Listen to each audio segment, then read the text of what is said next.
आज चाहिँ हामी हाम्रो अफ्रिकन टुरिस्टसँग मेला होइन पार्कसम्म घुम्न गइरहेको छौँ होइन नेपाली हल्का फुल्का सिकाइदिइरहेछु क्या मैले हिजो अफ्रिकनलाई।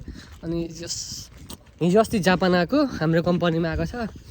अनि अब यसो पार्कसम्म घुमाइदिनु त भनेर पुरा क्यामेरा किनेको रहेछ यो पुरा अफ्रिकामा पनि यस्तो धनी मान्छे हुँदो रहेछ। हेलो म नेपाली विनायक कुमार तान्ती। चस्मा पनि हेर्नु न कस्तो स्ट्यान्डर्ड देखिन्छ। अघि एउटा हजुरबाले त खाक्कै नै मेगा नै भन्दै थिएँ।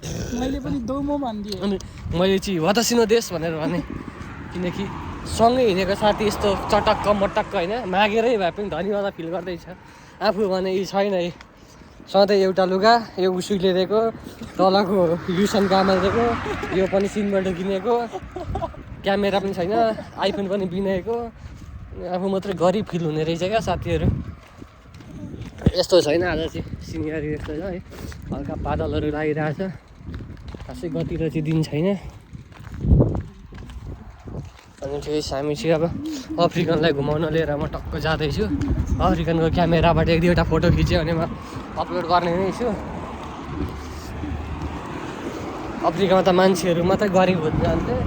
अफ्रिका त देशमा चाहिँ गरिब नै छ साथीहरू। हेर्नु त 2.5 लाखको हुनसक्छ क्यामेरा 13 मानको हुनसक्छ चस्मा 13 मान छैन 1 मान 3000 1 मान 3000 को अनि साथीहरू हेर्नु त अफ्रिकाको मान्छेहरू। ल साथीहरू ठिकै छैन अफ्रिकनको क्यामेराबाट खिचेको फोटो म सोसियल मिडियामा अपडेट गराउने नै छु। आउँदा भिडियोहरूमा साथ सहयोग गरिदिनु होला। हस् त साथीहरू तपाईँको सानो एउटा सब्सक्राइबरले मेरो मन प्रफुल्ल बनाउनेछ साथीहरू। हस् भाइ ल।